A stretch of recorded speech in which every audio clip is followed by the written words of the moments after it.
Hey, what's up, everybody? It's Mike Grady, Get Seen, Get Sold. How are you today?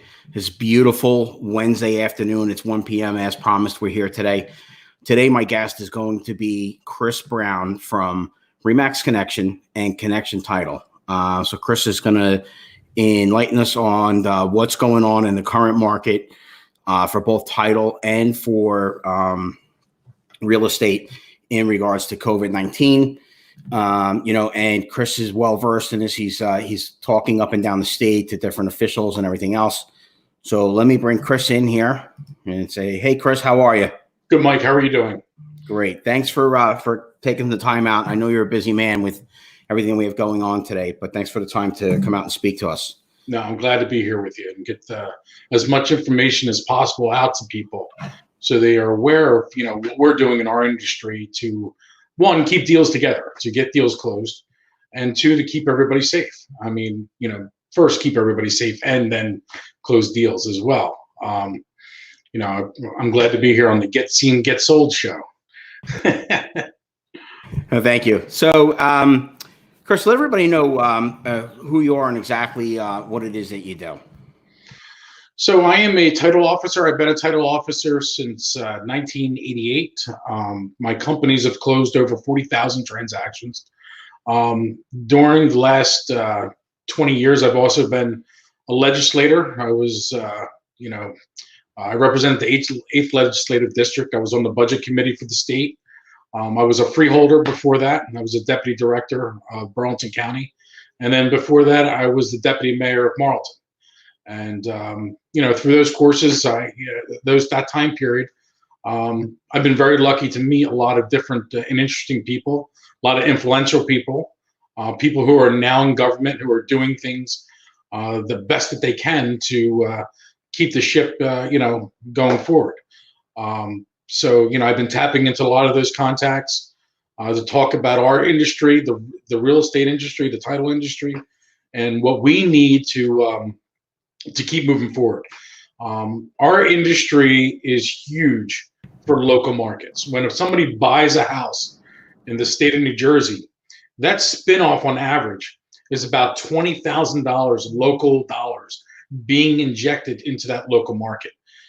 That's the average that somebody spends, whether it be upgrading their house, from painting to new furniture, to new technology equipment, changing out windows, a whole host of different services and products that are a direct local spinoff. Now, completely shutting down the real estate market. Yeah, you can shut down a school, you can shut down maybe some retail, businesses, but in real estate, we have contracts that are active, and shutting down those contracts could, in my opinion, the cure becomes worse than the virus or the disease itself.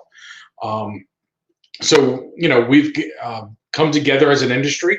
I've had multiple Zoom meetings with title industry owners, real estate owners, real estate agents, attorneys who do practice a lot of real estate, and we came up with a legislative priority list. I was able to use my contacts to go over our legislative priority list, and lo and behold, a lot of those different topics are being addressed right now.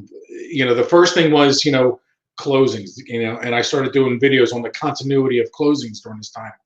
And, I wanted to make sure that the title industry was an essential business from day one, so we can close our deals and get those funds out to the local industry, pay our realtors, pay the surveyor, pay the mortgage company, their appraisals, what have you. Excuse me. So that was extremely important. Number two was to get, with Jared Grasso, and who is the CEO of Najjar. He was on top of his game. He got us to be, when I say us, the real estate industry, Remax Connection Realtors, to become an essential business. The governor tweeted that out and gave us guidelines on showing homes. Now, those are guidelines. You should take precaution, take cautionary measures to protect yourself. If you're not comfortable showing homes, don't do it. If you're showing vacant homes, yeah, there's a good way of doing. That's a good way of going. But if you're, have any apprehension whatsoever, and you don't feel like you should be showing homes, or the buyer, don't force the issue. Don't do it. But if you have, safety measures in place, you feel comfortable, showing a particular property, do what the governor advised and do the one-on-one appointment only showings. Obviously, open houses are a no-go. That has come to an end. But I'm speaking to very good realtors, top realtors throughout the industry, both in South and North Jersey, and they're coming up with extremely creative ways to keep their buyers engaged.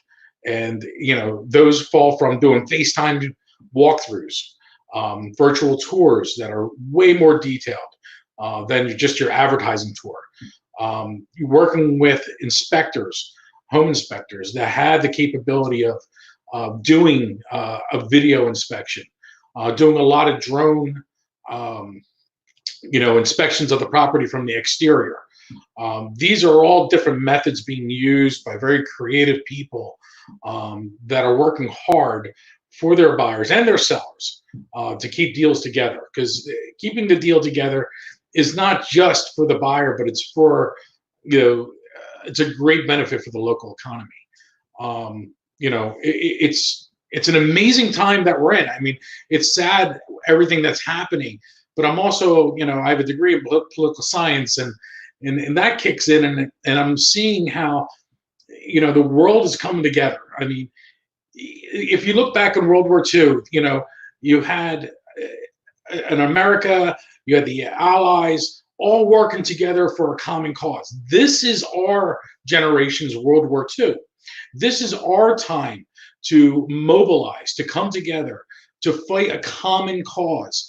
And it's huge. And we're going to go down in the history books in this time as showing our kids and prior generations and future generations what we did to keep us safe, what we did to protect our families, protect our businesses, to protect our country, and protect, mankind.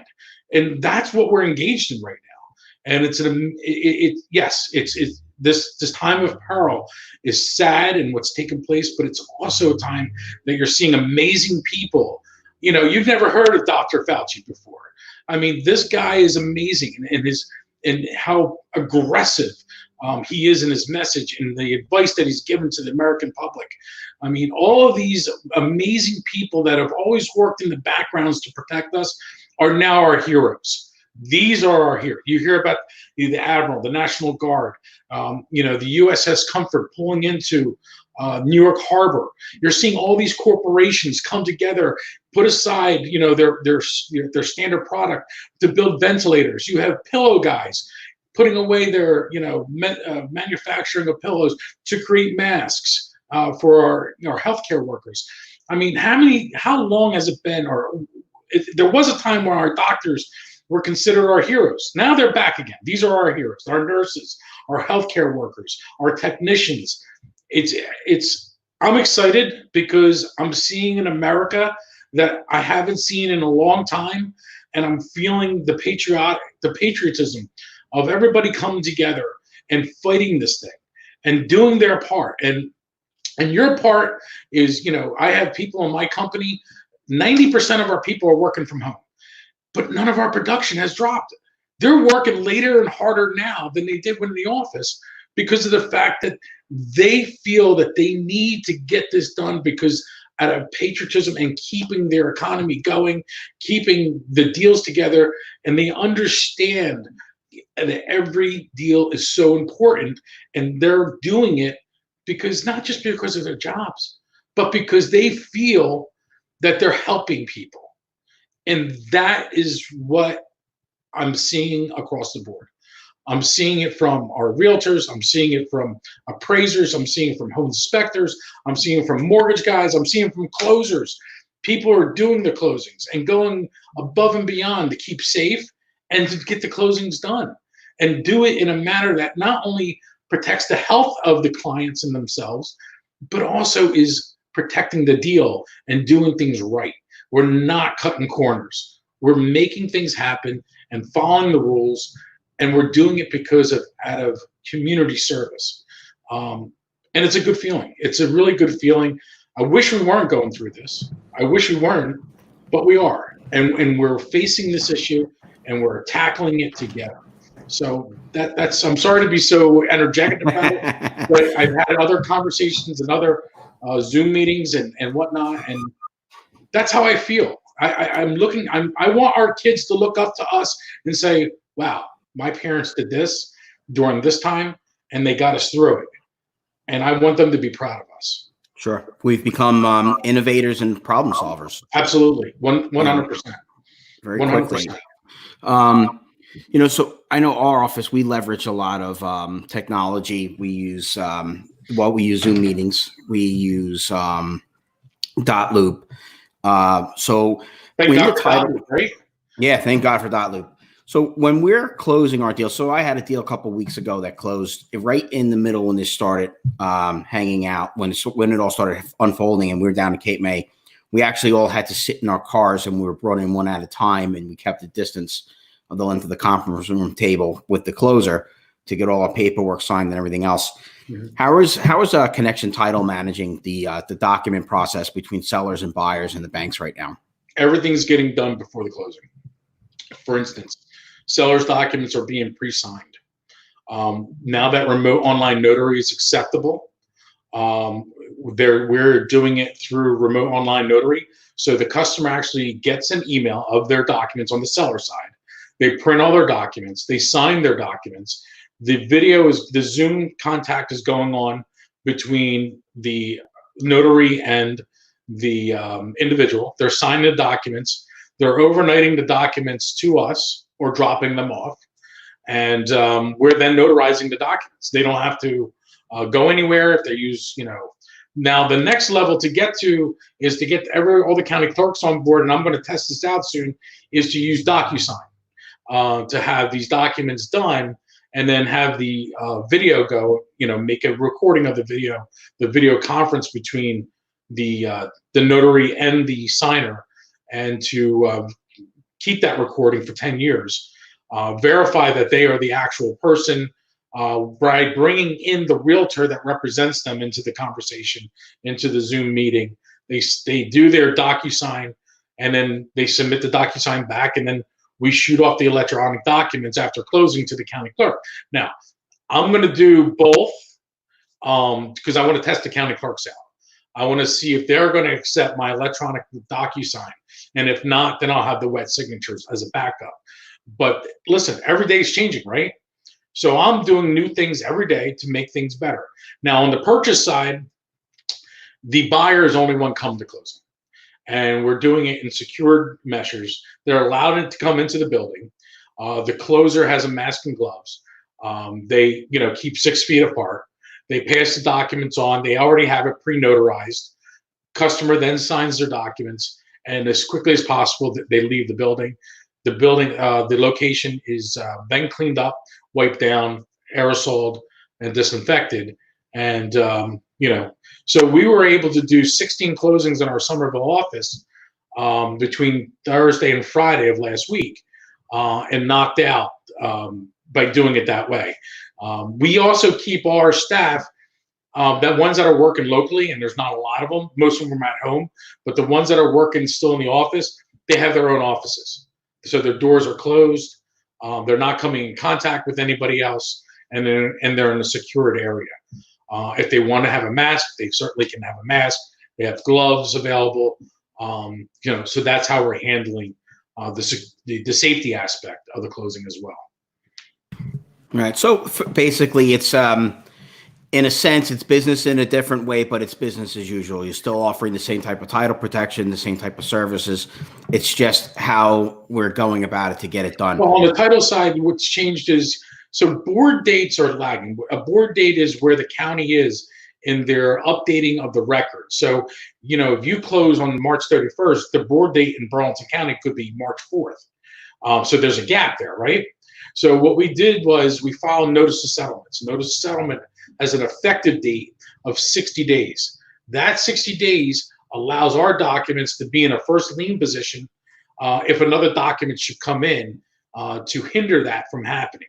So what we asked the legislature to do was to extend all notice of settlements from 60 to 180 days, and to change that. So that's a bill that's being drafted right now by one of the assembly members that I'm friendly with. Number two, if a county is closed, we have access to what are called title plants. Title plants are prior title policies that have been issued on a property. It's, you know, it's not the actual records, but it is the report, the policy itself that we're underwriting off of, which we've been allowed to do for many, many, many years. We've just always been accustomed to going to the county and getting, you know, the reports that we need, the documents, the abstracts, but we're not using abstracts. We're using the prior title policies. So that's very important for a realtor who's selling, or a realtor who has a buyer. Either way, get the back title policy from the seller. Get the old survey. Save your client the $300-400. Also, the back title policy will reduce the amount of searching and policy work that has to be done, which will also increase time, as well as reduce cost for the customer and search cost as well. So these are things that have been around for a long time that are becoming very popular again. Yeah, absolutely. It's great. So, Chris, you and I were both family men, and you know, I'm at home or working from here, trying to, you know, I'm keeping in touch with my clients and everything else. But in the interim, I still have to be a dad, and we're homeschooling and everything else. And my boys are a little bit younger than yours. What are you and your family doing right now to keep yourselves busy and entertained and everything else? Oh, that's you know, it's funny because I have 4 boys that are very active. I have one in college, one in high school, middle school, and elementary school. So I cover the full gambit of the levels of kids that we have. I got to hand it to my wife, because my wife is a very structured person. She has it all structured out as to what they need to get done while they're home. But I will give it to my boys, because my oldest son, who's home from college, is working with my 6-year-old when there's school to be done.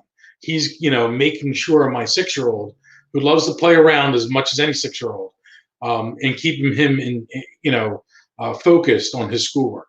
My high school and my middle school guys, you know, yeah, they veer off for PS4 and all that kind of stuff, but they are staying on top of their work. I'm noticing that my high school son is doing well with the online, you know, schoolwork.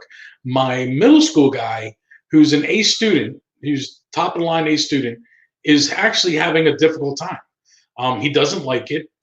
He doesn't feel that there's enough engagement. So it's interesting how the online impacts our kids.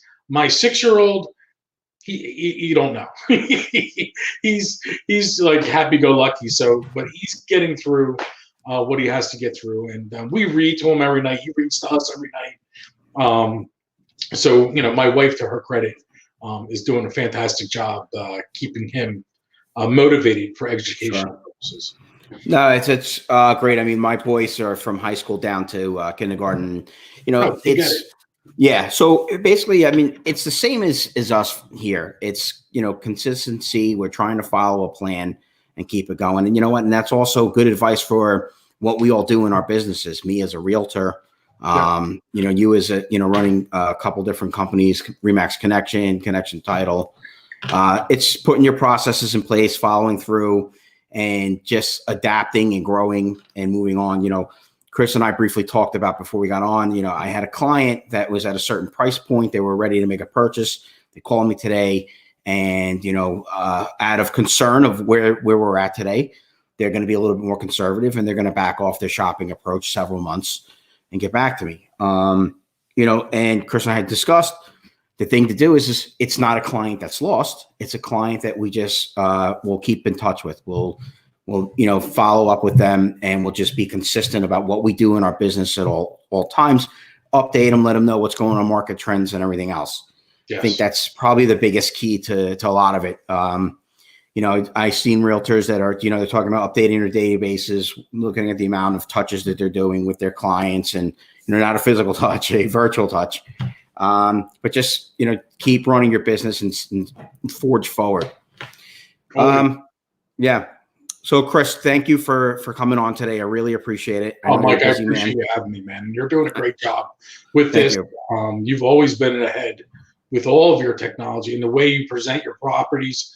Since day one, I was watching you put together all these different touches and videos and this show. I mean, you're doing the right things, and I think a lot of our realtors are seeing what you're doing, and they're taking notice. Number one, number two, they're learning from you as well, and I appreciate that. Thank you.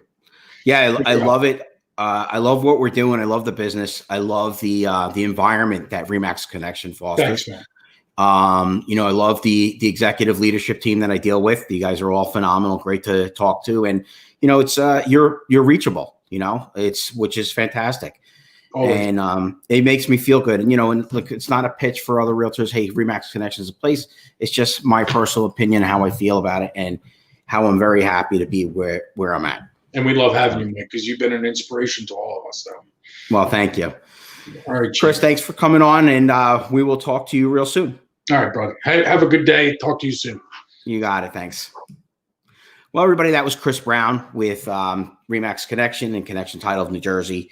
Friday, we're going to be doing this again at 1:00. We're going to have Edie Short on from Finance of America Mortgage. She's going to discuss current rates. She's going to discuss what's going on in the mortgage industry, how we're going about our business still in a COVID-19 environment, and she's going to let us know what's going on. And please, if you have any questions, after this broadcast is over, put them in the comments. During any of our broadcasts, we have the ability to take questions live. If you have questions for Edie on mortgages, please line them up and post live while we're doing the show, and we'll be more than happy to address what we can. Thank you, everybody, for tuning in, and we'll see everybody on Friday.